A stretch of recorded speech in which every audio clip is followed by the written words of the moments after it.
চেহারার মধ্যে সাবান ঘষতে ঘষতে দিন শেষ। এরপর তো চেহারা আল্লাহ এত সুন্দর করে পাঠাইছে, আলতা সুনু মেকআপ টেকআপ তো আরো আছেই, ঠিক কিনা? অনেকের খারাপ লাগতে পারে, আল হাক্কু মুররুন, পার্লারে যায়, ঠিক কিনা?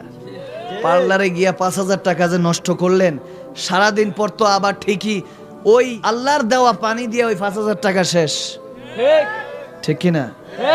আর আল্লাহর বান্দিরা কেমন ছিলেন শুনেন। হযরত বাইজিদ বুস্তামি ওই খাতুনের তালাশে যখন গেলেন, সবার কাছে জিজ্ঞেস করছেন মেমুনা সওদা ওই মাকে কোথায় গেলে পাবো? সবাই বলতেছে হুজুর আপনি তো আলেম মানুষ, উনি তো দিওয়ানি মাস্তানি পাগল আশেকা, তেনার মেন্টালিটি ঠিক নেই, আল্লাহ আল্লাহ রাসূলের কথা সারাক্ষণ জপতে থাকে, তেনাকে দিয়ে কি কাজ? বাইজিদ বুস্তামি বলতেছে এনাকেই তো দরকার। সুবহানাল্লাহ পড়েন। এরকম বান্দা বান্দির দরকার আছে কি নাই? যখন পাহাড়ের কাছে গেলেন, ওই বান্দিকে দেখলেন, দেখার পর ওনাকে সালাম দিলেন,